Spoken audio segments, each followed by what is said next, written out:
E agora a gente fala sobre eleições nos Estados Unidos. A diretora do Serviço Secreto dos Estados Unidos, Kimberly Cheatle, renunciou ao posto nesta terça-feira. Ela enfrentava pedidos de republicanos para sair do cargo desde o atentado contra Donald Trump em 13 de julho. Ainda como diretora, Cheatle admitiu ao Congresso americano que o Serviço Secreto, liderado por ela, teve a falha mais significativa em décadas. Na sessão, Cheatle ouviu críticas da deputada democrata Alexandria Ocasio-Cortez. Thank you, Mr. Chairman. Director Cheatle, respectfully, what you had just laid out about 60 days. We are currently in the midst of an especially concentrated presidential campaign in the moment. That is also paired with, of course, elections happening across the country. They're happening in about 100 days. So the notion of a report coming out in 60 days when the threat environment is so high in the United States, irrespective of party, is not acceptable. And I think it's very important to understand that. This is not theater. This is not about jockeying. This is about the safety of some of the most highly targeted and valued targets internationally and domestically in the United States of America. So the idea that a report will be finalized in 60 days, let alone prior to any actionable decisions that would be made, is simply not acceptable. It has been 10 days since an assassination attempt on a former president of the United States, regardless of party. There need to be answers. E hoje, Donald Trump voltou a falar sobre a tentativa de assassinato que sofreu há 2 semanas. Na rede social Truth Social, ele afirmou que não foi protegido adequadamente pela administração do presidente Joe Biden e da vice-presidente Kamala Harris. Ana, começamos essa rodada com você, acho que tem vários pontos. Queria saber se essa demissão, essa renúncia da Kimberly Cheatle surpreende ou não, se já era esperado, mas o fato é que tanto republicanos quanto democratas pediram a saída dela, porque realmente assim, a falha foi gritante, culminou inclusive na perda de uma vida humana. Não podemos esquecer que o bombeiro de 50 anos morreu nesse tiroteio.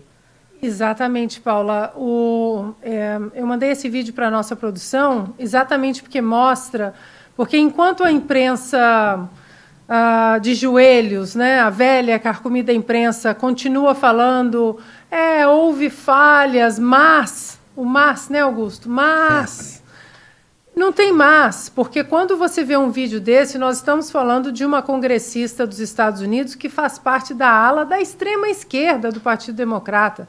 A Ocasio-Cortez é aquela pessoa que mais odeia Donald Trump, que não gosta dos republicanos, e você vê ali que ela tem a total consciência de que foi um ataque, primeiro, à democracia americana, a uma instituição sagrada, que é o processo também, além do processo eleitoral limpo, e ela diz, né, a ameaça é alta, os alvos estão aí.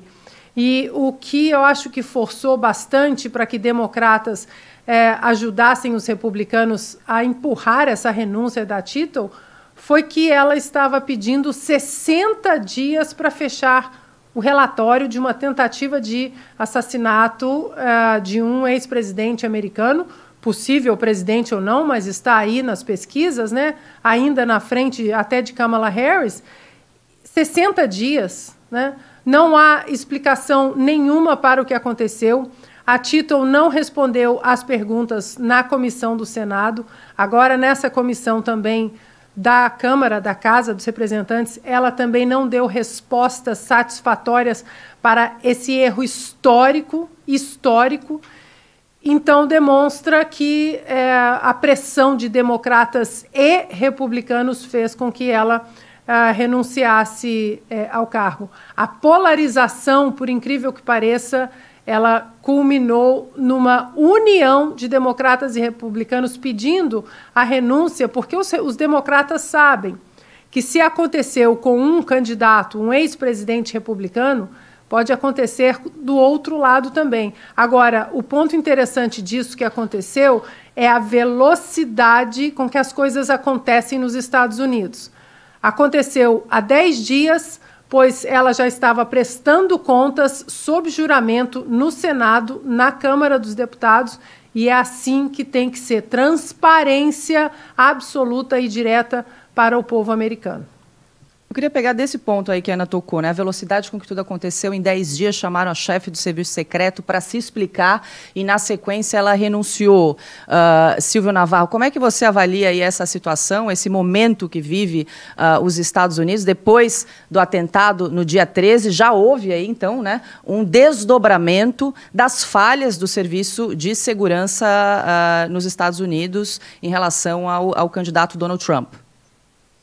Paulo, me parece muito óbvio que ela não tem condições de seguir no cargo. Aliás, ela não deveria estar lá por incompetência, ponto. Isso é fato. Assim como nós, ontem, por exemplo, do programa de ontem, nós falamos muito sobre a presença daquelas duas seguranças que eram mais baixinhas do que o Donald Trump. Ou seja, são falhas grotescas. São falhas grotescas. E esse me parece o maior atentado desde 1981, Ana, não é isso? O John Hinckley, que tentou matar o Ronald Reagan, ele que era um fanático pela Jodie Foster, de Taxi Driver, me parece ser algo semelhante, né?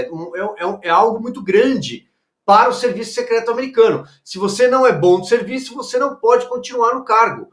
Ponto. A lacração que vem em torno de tudo isso é parte da imprensa, porque a imprensa impulsiona tudo isso. E nos Estados Unidos não foi diferente, assim como a gente está acompanhando aqui no Brasil também.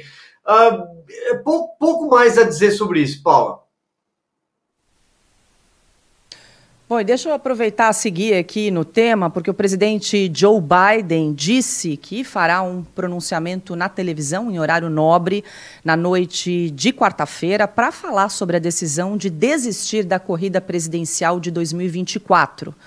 O anúncio ocorre no momento em que os republicanos também cobram que o presidente renuncie imediatamente à Casa Branca.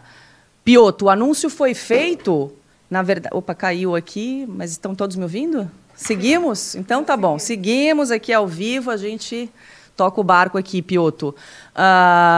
Joe Biden fez o anúncio da desistência da candidatura no domingo e amanhã, então, fará esse pronunciamento ao vivo, vamos aguardar. Mas tem essa outra pergunta que já fizemos várias vezes aqui no programa, quem está governando os Estados Unidos? Porque desde o último debate entre Donald Trump e Joe Biden ficou muito evidente a dificuldade cognitiva, o grau de deficiência ou de senilidade do presidente americano, né, Piotr?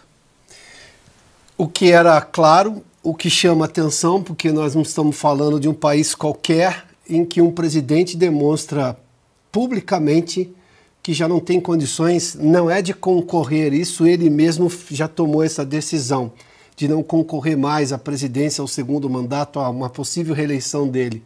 A pergunta é quem esteve governando os Estados Unidos, porque quem está a gente já sabe, mas quem esteve governando nesses últimos tempos.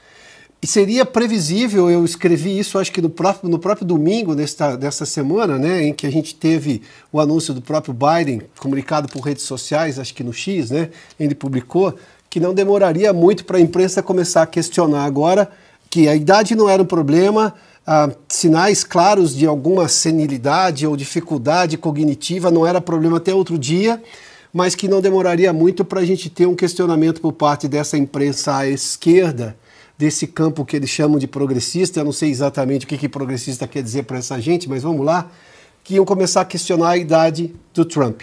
Só que a gente precisa lembrar, inclusive transmitimos aqui, que durante a convenção republicana, agora, recentemente, a gente viu o presidente Trump completamente dono de si, ou seja, cognitivamente capaz, muito rápido, muito ágil, com mobilidade, e falando de problemas americanos que são os problemas americanos deste momento, né?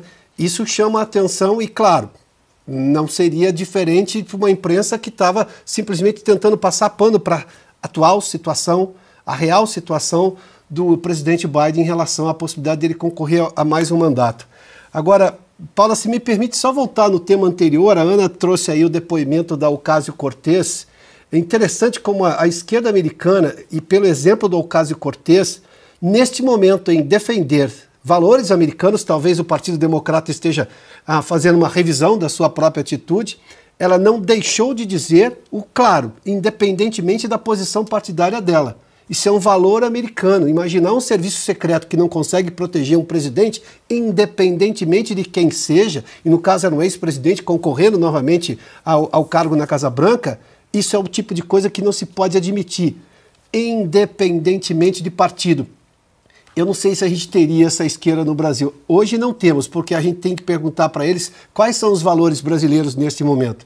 Muito pelo contrário, jogam contra tudo e todos que não sejam eles próprios.